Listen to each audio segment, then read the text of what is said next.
Hello, hello, hello. This is Dr. Camp signing on, and I want to go over um, the Bible, chapter 1 in the book of Exodus. I just recently completed teaching this course on how to study and research the Bible and make it practical. And one of the chapters I used was Exodus chapter 1 to demonstrate how to do that. So I want to talk about that tonight or today or whatever the time you're watching this video. I'm going to turn it around so that you can see my notes. Give me 1 second.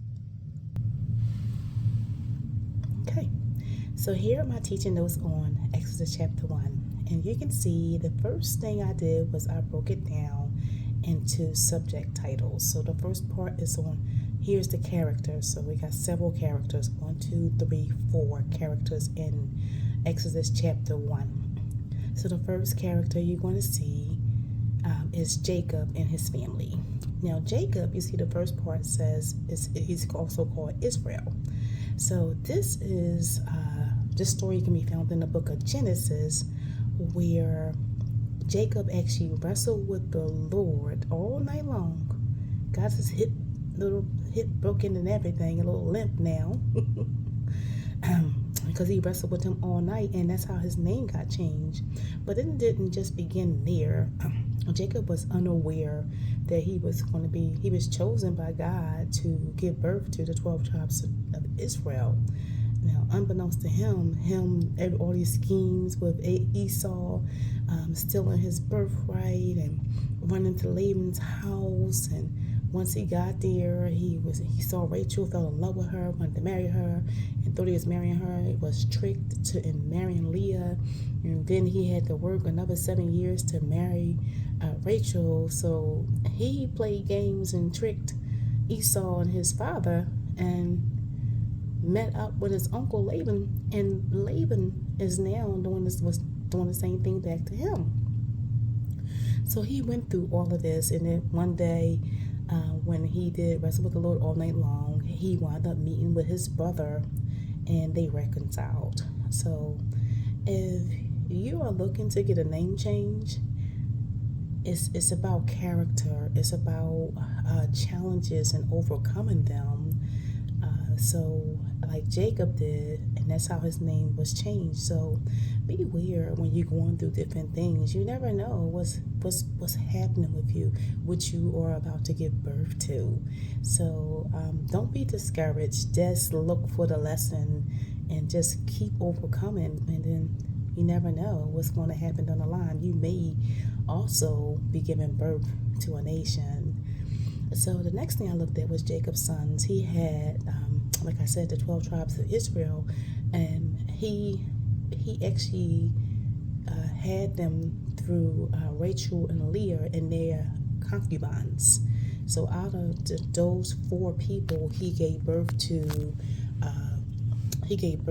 all of the 12 tribes, and that's who you read about in the Bible. You talk always in the Old Testament, you always looking at the 12 tribes, and they came from Jacob. And then you look at the 70 descendants. This is also mentioned in the book of Exodus. This included children, grandchildren, and great-grandchildren. Now the question is, who are you giving birth to? What legacy are you leaving? Are we leaving to our children, our grandchildren, and their great grandchildren? So, and your great grandchildren rather. And so, I'm looking at my grandbaby that's in school, and I can't imagine her growing up and having her own children, and then that line is going to continue, and it's like, what legacy am I leaving? So think about that as you're looking at your family and your heritage and your legacy. Then we look at Jacob's family eventually died off. So what happens when you got a historian in the family, that person is going to keep the legacy alive. So that person's going to be like, well, that's your cousin, and that's your cousin's cousin right there, and that's your third cousin. We always got a historian in the family, so that person's going to always tell you who's who in the family. Excuse me. So who was in your family that's that person, that's the historian? And here it says that they began to die off, meaning the 70 descendants, all these people start dying off. But however, they were still growing. So now their children's children is now on the scene. And they grew in number, great number. It was so numerous that Goshen became full of them. So if you know the story about Joseph, how Joseph, he ruled in Genesis, and he had favor with the king, and he brought his siblings there, and after they did so much stuff to him and threw him in the ditch, and he went to jail, and he was lied on, all this stuff happened to him, and he wound up being second to the king, and running the land, because he was able to interpret the king's dream, and to put a plan in progress so that they wouldn't be affected by the famine. So sorry about that, affected by the famine. So this was something that he was known for, but then a new king years and years later came on to play. And this king didn't know Joseph. He didn't know anything about his history. He didn't know Joseph, and quite frankly, I don't think he wanted to know Joseph. He just knew that we got all these people growing, and they could outnumber us. And this king was thinking in a military way, if they decide to go along with our enemy, they can outnumber us and overtake us. So he's thinking like a military man. So he was saying, I don't know Joseph. I don't care to know him. We got to do something about this problem. So he saw all of the Israelites as a problem. So he appointed slave bosses over them to oppress the Israelites. And in this same chapter, we're talking about Egyptian and Israelite families are present in this chapter. And then the next character that we look at is the Hebrew midwives. You got Shiphrah. You see that? Hipphrah, and Puah, Puah. You can look it up on blueletterbible.org, and it can give you the correct pronunciations.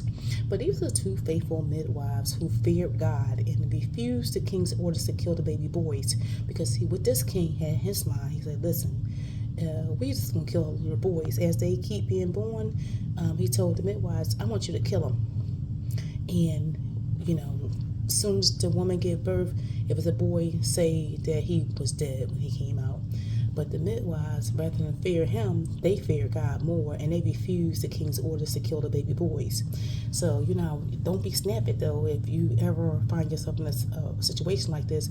They didn't get in the king's face and say, look, we ain't doing anything. They used wisdom, and they said, listen, to a little lie. And it was like, well, he asked them, what happened? Why the boys still being born? He said, oh, these women, they are strong, and they just, before we get there, them babies are born. So he was like, okay. So he got very upset about that, and he decided to, kill all the baby boys. So he's like, well, if I can't kill them when they come out the womb, I'm going to get all the other baby boys. So we're going to kill all the boys at a certain age. So then we had the other groups of individuals, which was the Hebrew women, and the ones who was giving birth. You had the Egyptian women and the baby boys and girls. Now, this is where the king was trying to kill the legacy off, just kill the baby boys, kill them off. But one thing I want to mention here is that the little girls were not, they didn't fear the girls. They only feared the boys. And I'm a woman, and that's one thing you want to look at as what about the girls? What's going on with the girls here? So I'm going to do a study on the book of Genesis, and we're going to talk about Eve. She's going to be our first study we're going to do, and we're going to talk about those girls. So because the girls are important, very important. But back in these days, girls didn't have value, only the boys had the value. But we know that was because of the culture. It was because of the way they thought. It wasn't that the girls didn't have value, it's the way they saw girls. But it's never true. Girls have value, women have value, And we have always been somebody, whether we were recognized for it or not. So I just want to make sure I leave you with that. So this is the characters. When I did my teaching notes on Exodus chapter 1, we looked at Jacob and his family. We looked at the Egyptians, Hebrew wives, and the other groups of individuals. So this is how you are able to demonstrate, to understand a chapter by breaking it down. Like who are the characters in the story. So I'm going to come back later and we're going to go over those key terms and themes on a second video. So I just wanted to leave you with that. I hope you guys were encouraged and was able to see how you can get a clearer understanding of a chapter.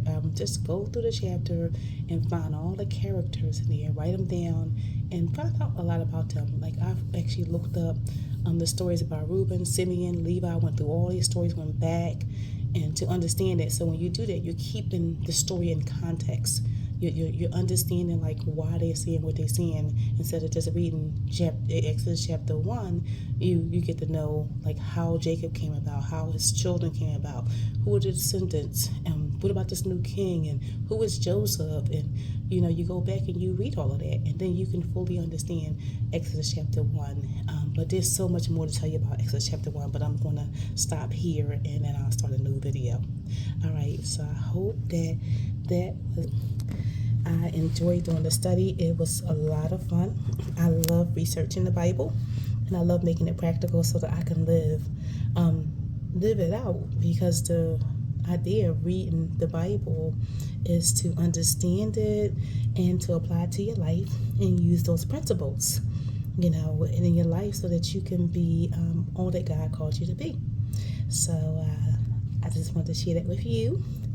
And if you have any questions, you can put it in the comment. Or if you want to hear more, say, tell me more. So I'll be putting the second video out soon. So this is Dr. Camp signing off.